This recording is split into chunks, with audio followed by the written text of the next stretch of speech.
ಅರಿತು ಇಲ್ಲಿಯವರೆಗಾಗಿ ಬಂದಿದ್ದೇನೆ.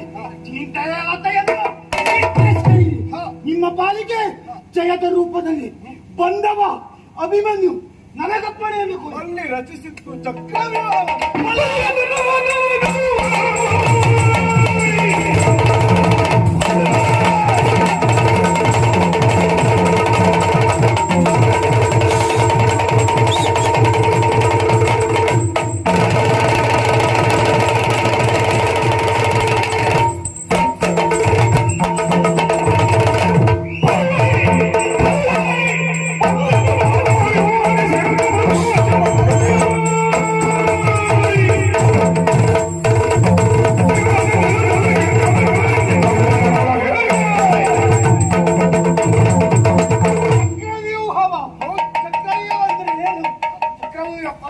ಪರ್ವತಗಳನ್ನೆಲ್ಲ ಬೇರಿಸಬಲ್ಲಂತಹ ಚಾಕಚಕ್ಯತೆಯನ್ನ ತಿಳಿದವ ಅಭಿಮನ್ಯು ಶಂಕಿಸದೆ ಕೊಟ್ಟರೆ ಏನು ಮಾಡಿ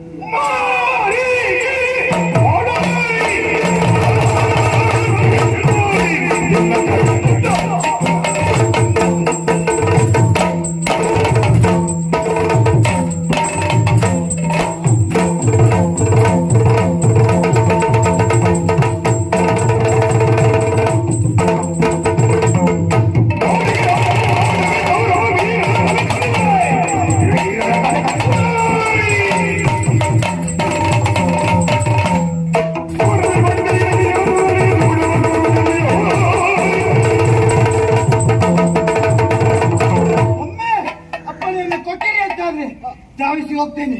ಅವರ ರುಂಡವನ್ನು ಬೇರೆ ಮಾಡ್ತೇನೆ. ಸಾಕರಿ ದಾಕರಿ ಮಾಡಿ ಜ್ವಾಲಿನ ಮತ ಪ್ರಾಣ ಮಾಡಿದ್ದೇನೆ. ಒಂದಾಗಿರ್ತೇನೆ. ಆಲೋಚನೆ ಮಾಡಬೇಡಿ.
ದೊಡ್ಡಪ್ಪ, ನಿನ್ನಲ್ಲಿ ಸಾಮರ್ಥ್ಯ ಇಲ್ಲ ಅಂತ ಅಲ್ಲ, ನಿನ್ನ ಮೇಲೆ ಅನುಮಾನ ಅಂತ ಅಲ್ಲ, ನಿನ್ನ ಸಾಮರ್ಥ್ಯದ ಮೇಲೆ ಅನುಮಾನ ಅಂತ ಅಲ್ಲ. ಮತ್ತೆ ಆದ್ರೆ ಅನುಭವದಲ್ಲಿ ಒಂದು ಮಾತು ಹೇಳ್ತೇನೆ ಕೇಳು.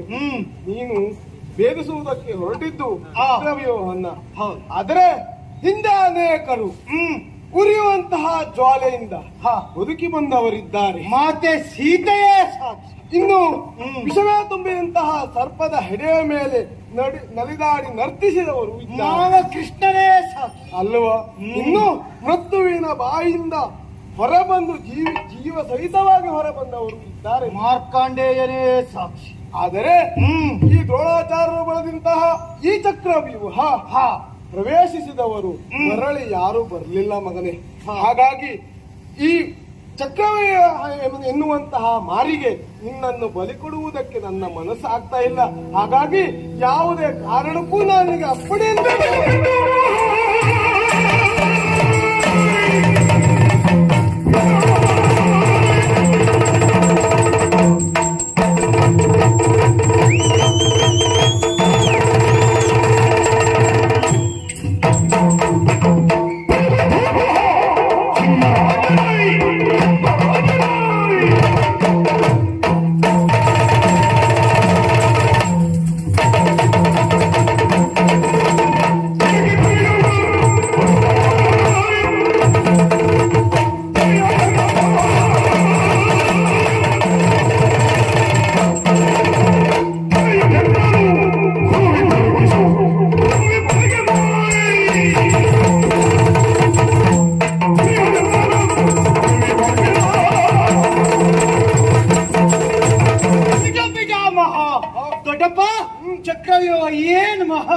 ಹೇಳ್ತಾ ಇದ್ದೀನಿ. ನಾನು ಹೋಗಿ ಕ್ಷೇಮದಿಂದ ಹಿಂತಿರುಗಿ ಬರಲಾರೆ ಎಂಬುದಾಗಿ. ಹೌದಪ್ಪ, ಇರುವಂತಹ ಕೌರವ ಸೇನೆ ಬಗ್ಗೆ ನಾನು ತಿಳಿದಿದ್ದೇನೆ. ಆದ್ರೆ ಕಾಡಿನ ರಾಜ ಯಾರು ಅಂತ ಕೇಳಿದ್ರೆ ಸಿಂಹ ಅಂತ ಆಗ್ತದೆ. ಸಿಂಹದ ರೂಪದಲ್ಲಿ, ಸಿಂಹದ ಮರಿಯ ರೂಪದಲ್ಲಿ ಇದ್ದವ ಅಭಿಮನ್ಯು.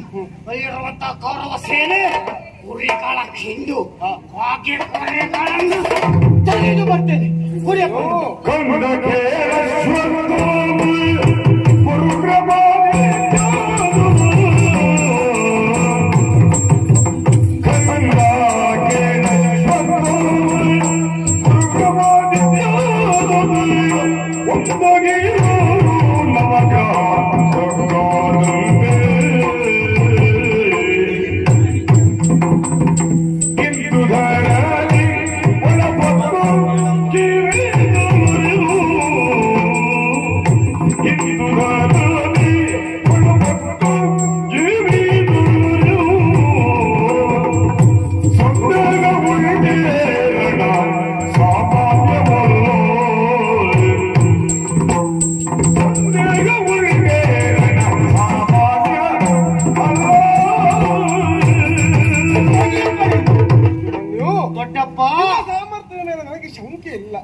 ಆದರೆ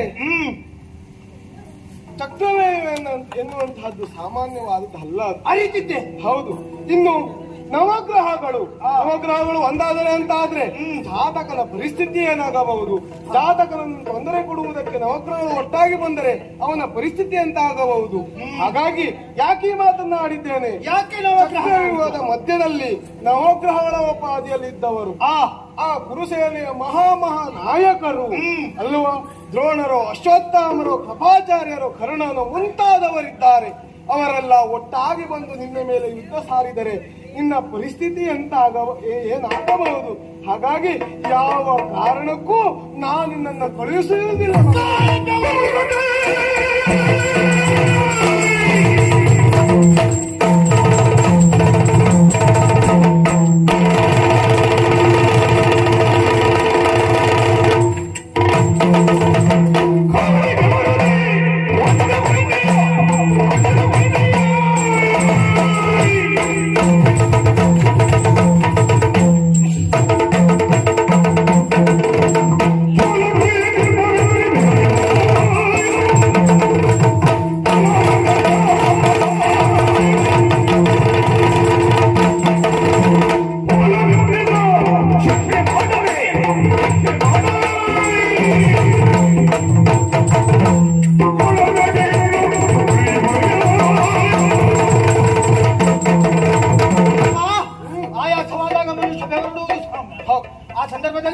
ಗಾಳಿ ಆಸರೆಯನ್ನು ಮನುಷ್ಯ ಹೋಗ್ತಾನೆ. ಅಂತಹ ಆ ಗಾಳಿಯ ಎಂದಾದ್ರೂ ಬೆವರುವುದುಂಟೆ? ಇಲ್ಲವೇ ಇಲ್ಲ. ಸಿಂಹದ ಮರಿ ಹತ್ತಿರುವಂತಹ ಈ ಅಭಿಮನ್ಯು ಉಂಟೆ? ಕೌರವರ ಸೇನೆ ದೊಡ್ಡ ಮಂಜುಗಡ್ಡೆ ಪರ್ವತದ ರೀತಿಯಲ್ಲಿ ಇಲ್ಲಿ ಉರಿಯುತ್ತಿರುವುದು ಚಿಕ್ಕ ಅಗ್ನಿ. ಆ ಮಂಜುಗಡ್ಡೆಯ ಪರ್ವತವನ್ನ ಕರಗಿಸುವುದಕ್ಕೆ ಈ ಚಿಕ್ಕ ಅಗ್ನಿಯೇ ಸಾಕು. ಶಂಕಿಸಬೇಡಿ. ನೀನಾಡುವಂತಹ ಮಾತು ಕ್ಷತ್ರಿಯ ಕುಲವೇ ಒಪ್ಪುವಂತಹ ಮಾತನ್ನಾಡ್ತಾ ಇದ್ದೀಯ. ಯಾಕೆ ಮಾತು ನಿನ್ನ ರಕ್ತದಲ್ಲೇ ಬಂದಿದೆಯಾ. ಹಾಗಾಗಿ ನಿನ್ನ ಉತ್ಸಾಹಕ್ಕೆ ನಾನು ತಣ್ಣೀರೆರಚುವನಲ್ಲ. ಹೋಗಿ ಬಾ, ನಿನ್ನ ಹೆಸರನ್ನುವುದು ಅದರಾಗಿರಬೇಕು. ಹಾಗಾಗಿ ವಿಜಯಶಾಲಿ ಆಗಿ ಹೋಗಿ ಬಾ.